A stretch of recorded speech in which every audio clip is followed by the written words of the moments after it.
नमस्कार मित्रों। आज हम लोग प्रेमचंद की ठाकुर का कुआं जो कहानी है उस कहानी का मूल्यांकन करेंगे कि कैसे उस कहानी में सवर्ण, खास करके ठाकुर, ब्राह्मण और साहू के प्रति विमनुष्य फैलाने की जो कोशिश की गई है उसको समझने की कोशिश करेंगे। और आज के कानून के प्रावधान के तहत क्या ठाकुर ने गलत किया उसको भी हम डिस्कस करेंगे कि उस समय भी क्या ठाकुर कानून, इंडियन पैनल कोड के तहत, आज के कानून के तहत वो क्या गलत था। जिस तरीके से समाज में आज तक ठाकुर का कुआं मतलब प्रताड़ना वाली बात हो गई कि उसने इतना बड़ा अपराध कर दिया हो, पानी नहीं लेने दिया, उसको हम लोग कानून की नज़र से भी समझने की कोशिश करेंगे। पहले समझते हैं कि क्या मामला था, उस कहानी क्या थी।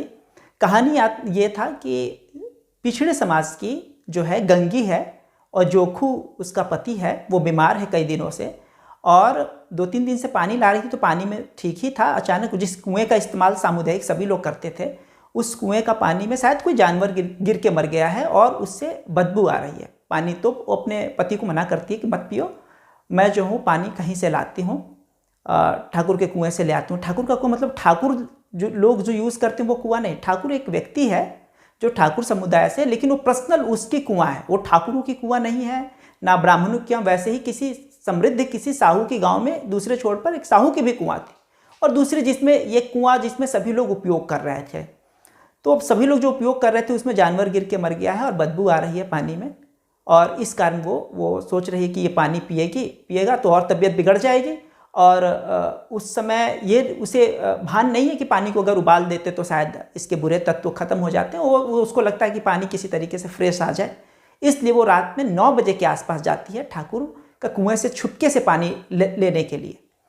तो उस समय वो जो बात करती है वो कहती है कि 9 बजे तक के लोग जाग ही रहे हैं, सो नहीं रहे हैं, सो जाएं तब तो ले। बोले हम लोग के घर वाले तो सो जाते हैं चैन से, जिन लोग हम लोग इतने मेहनत मजदूरी करने वाले, हम लोग को नींद आती है सो जाते हैं, इनका तो कोई काम नहीं है।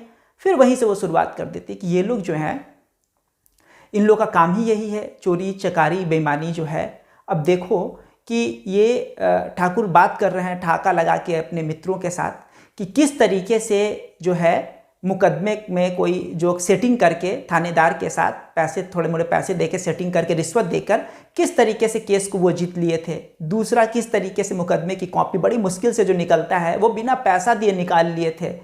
और इसी तरीके की बात कर रहे थे कि जो सारे चोरी चमारी बेईमानी ये करें और हमें जो है छोटा जात समझा जाए। कहना ये चाह रहे थे कि निकृष्ट हैं ये, वो यही आपस में वो बात कर रही है, पानी लेने की तैयारी कर रही है। लेकिन इन लोग के बारे में जो बात करी कि सोने चले जाते लोग तो थोड़ी सी चैन आती, मैं चुपके से निकाल लेती। उसी समय इन लोग के बारे में जो सोच रही है, जो भावना, जो प्रेमचंद उसके मुंह से बुलवा रहे हैं, प्रेमचंद जिसके मुंह में ठूंस ठूंस के उससे बुलवा रहे हैं। अब वहाँ जब फिर वो कह रही कि सारे चोरी चमारी बेईमानी ये लोग काम करें। कुछ समय पहले ही ठाकुर जो है बेचारे गड़ेड़िए की भेड़िया चुरा लिया था। अब बताइए, ऐसी बात तो बड़ा मुश्किल है सुनना समझना, हम लोग तो कभी देखे नहीं अपने आसपास। ठाकुर बबुआनी में रहते हैं वो समझ में आती है ऐठन में, लेकिन गड़ेड़िए की चुराना वो दूसरे ठाकुर की नज़र में ही गिर जाएंगे कि गड़ेड़िए की भेड़िया चुरा लिया था और कुछ समय बाद उसको मार के काट के भेड़िया को खा गया।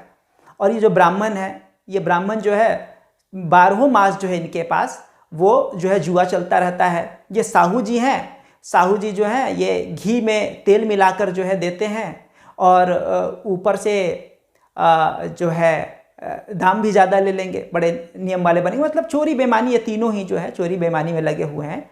यही वो भाव से वो कहना चाह रही है पानी के लिए कि भाई। तभी तक देखती है कि कुछ महिलाएं वहाँ पानी लेने के लिए आती हैं।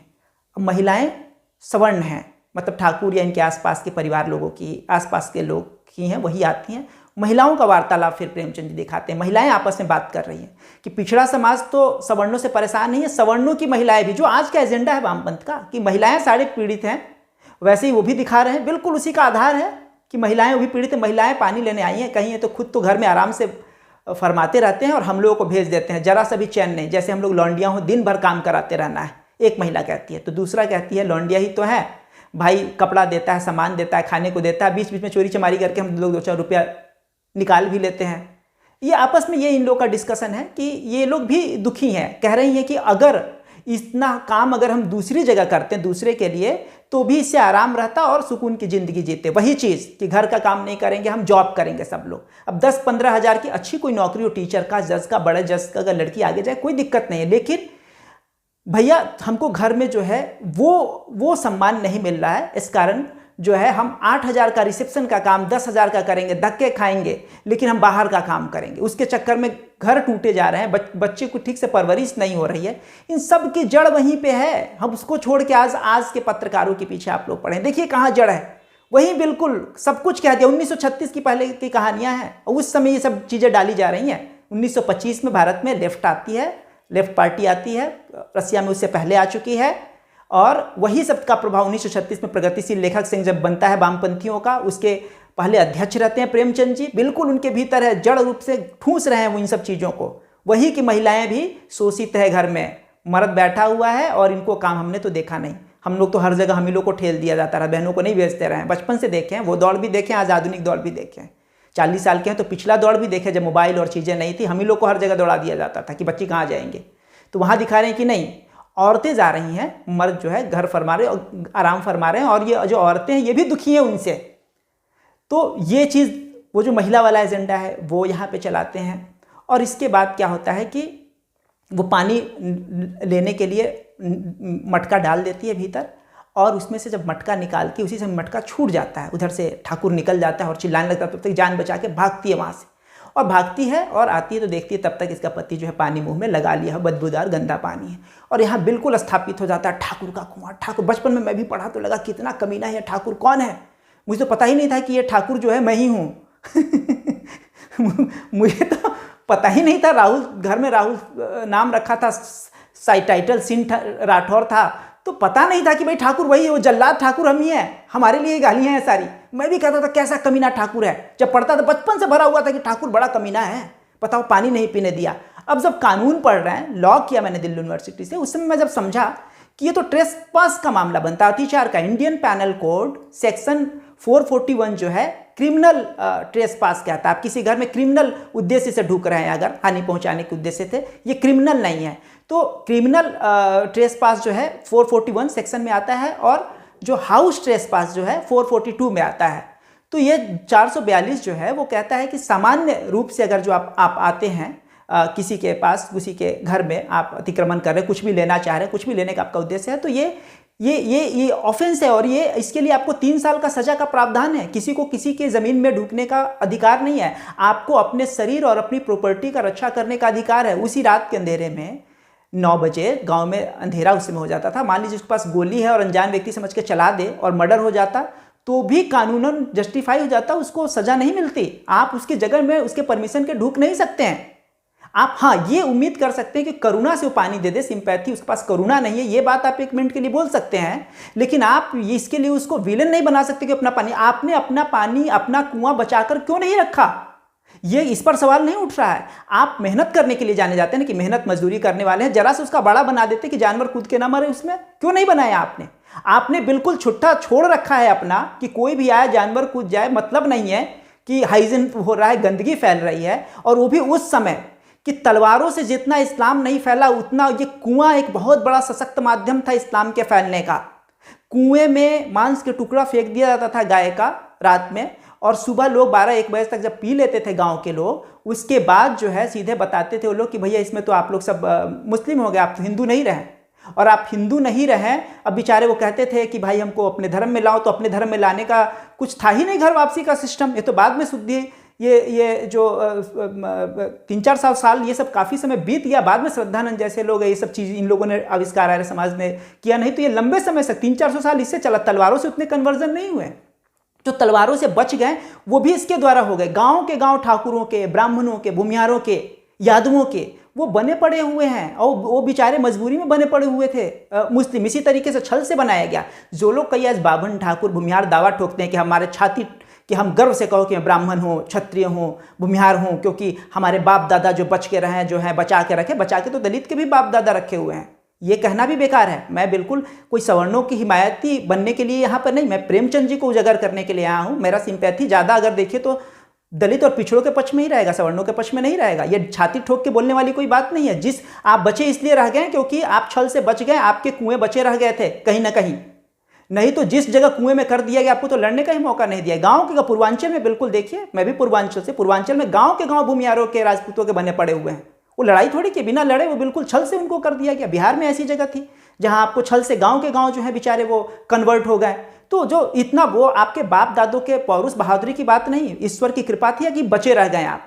छल हो जाता फिर क्या कर लेते आप, कुछ नहीं कर पाते। तो वो भी हमारे बाप दादा ही थे जो बेचारे मजबूरी में फंस गए। सबको गाली देना ठीक नहीं है ना। इसलिए अब वो कोई गर्व की बात नहीं है कि अगर हम बचे रह गए हैं तो बचे रह गए, ईश्वर की कृपा है। तो जो इतना बड़ा ये जो कुआं छोटी मोटी चीज नहीं है, कुआं की बदौलत जो है इतना बड़ा कांड हो रहा था, उस कुआं को कैसे ऐसे हम छोड़ के रख सकते हैं। दूसरा, वो कुआं अगर एक बार हमारे कुआं में कोई जानवर कूद के गिर जाए, आपकी किसी गलती की आप खुद के मर जाए, कुछ हो जाए, तो वो फिर उसकी कौन जिम्मेदारी लेगा। कुआं खोदना आसान नहीं है। आज की तरह इंस्ट्रूमेंट इस तरीके की चीजें नहीं थी, कई दिन जन मजदूर लगता तब तो कुआं निकलता था। हाँ, अब ये कह सकते हैं कि वो करुणा नहीं दिखाया, ये मान सकते हैं। लेकिन यहां पर भी आप देखिए कि करुणा, हमारा धर्म ही जो था प्याऊ खुदवाना, तालाब खुदवाना, बड़े बड़े धर्म के काम पहले से ये होते रहे हैं। अचानक कुएं के लेकर ही इतने सेंसिटिव क्यों? आज तो ऐसा नहीं, चापाकल जो है कोई भी जाए पानी पिए, कोई दलित है पिछड़ा, द्वार द्वार पे चापाकल है, कोई पीता है तो लगा रहता है धर्म का काम है, पी ले भाई, गर्मी का समय है पानी पी ले, कोई दिक्कत नहीं है किसी को। क्यों? क्योंकि अगर दूषित भी हो जाता है, गंदा भी हो जाता है, कोई लैट्रिन भी लगा देता है तो हम उसको धो लेंगे चापाकल को। कुएं में फैसिलिटी नहीं थी, कुआं एक बार दूषित हुआ मतलब कहानी खत्म हो गई। यहां धर्म आपका बदल जा रहा है इस कुएं से। आप समझ रहे कितना सेंसिटिव इशू है कुआं। कुआं को हल्के में मत लीजिए, ठाकुर का ब्राह्मण का कुआं मत देखिए, कुआं सेंसिटिव इशू है। इतना बड़ा प्रॉपर्टी है आपका कि बहुत मुश्किल से ये तैयार होता है कुआं, और इसके द्वारा आपका धर्म दूषित किया जा सकता है, सब कुछ खत्म किया जा सकता है। ट्रेस पास है ये आपके ऊपर। इन बिंदुओं पर प्रेमचंद जी बात नहीं कर रहे हैं। 1860 का तो कानून, अभी आजादी के बाद का ये कानून नहीं है, पहले का है। ये कानून उनको पता होना चाहिए। जब इतने बड़े साहित्यकार बनते हैं, दूसरे लोग इतिहासकार, उनको पता होना चाहिए 1860 के जो हमारा जो पैनल कोड के तहत ये जो है ये क्राइम है, किसी के प्रॉपर्टी में, संपत्ति में घुसना। आप उसकी बात नहीं कर रहे हैं, आप इस्लाम की बात नहीं कर रहे हैं कि इस्लाम की वजह से, इन कुओं की वजह से कितना कन्वर्जन हुआ। कोई व्यक्ति अपना जो है आज के समय में भी, पहले भी धर्म के लिए तालाब कुएं वगैरह खोदे गए, आज भी चापाकल इस्तेमाल सबको करने दिया जा रहा है, भले ही डिस्क्रिमिनेशन जाति के नाम पर हो, उसके बावजूद भी कुएं को लेकर ही क्यों सेंसिटिव थे? वजह थी सेंसिटिव होने का। जानवर गिर गया तो आपकी कहानी खत्म, कुआं आपका बर्बाद हो गया। आप कहां जाएंगे पानी पीने गांव में, बताइए? साहू का कुआं जो है कहां दूर पड़ा हुआ है, और आप ही के अकॉर्डिंग की महिलाएं जाती थी, अपने घर की महिलाओं को कहां भेजेंगे भाई पानी लाने के लिए? आप समझ रहे कितना सेंसिटिव इशू है कुआं का। अब कुएं का इस मामला को समझते हुए आप विचार कीजिए, ठाकुर का कुआं, कोई अपना कुआं भाई यूज करने दे न दे, कैसी परिस्थितियां, हम उसके लिए उसको विलेन नहीं साबित कर सकते, उसकी मर्जी है। हाँ, ऐसा माहौल बना हुआ था जैसे कि वो सामुदायिक कुआं था, और ठाकुर विलेन की तरह भैया वो इस्तेमाल नहीं करने दे रहा था, बड़ा बुरा था भैया ठाकुर। ये माहौल बना के रखा गया। और मैं ठाकुर हूं इसलिए नहीं बोल रहा हूं, मैं प्रेमचंद पे थोड़ा नाराज रहता हूं, या ऐसे इन लोगों के लिए कि जो इस तरीके से नफरत फैलाया है इन लोगों ने। मुझे भी कोई बात करना होता है तो मैं भी सलीके से बात चीज़ों को रखता हूँ, दोनों पक्षों को रखता हूँ, एक तरफा किसी चीज़ को लेके बिल्कुल से ये नहीं कर देता हूँ। मुझे ठाकुर से बहुत सिंपैथी नहीं है, और आज भी ठाकुर से कोई बहुत ज़्यादा सिंपैथी नहीं है, लेकिन मैं उनकी कहानी, मुझे ये गलत लगी, कानून की दृष्टि से भी गलत लगी, समाज की दृष्टि से भी गलत लगी, धर्म की दृष्टि से भी गलत लगी। इसलिए आप लोगों के सामने ये बताया कि देखिए कि किस तरीके से। और मैं पिछले वीडियो में बता चुका हूं कि जिस व्यक्ति को समाज को जैसा बनाना हो, उसके लीड करने वाले लोगों को आप स्थापित कर दीजिए। प्रेमचंद जी को जानबूझ के स्थापित किया गया, और मिला क्या?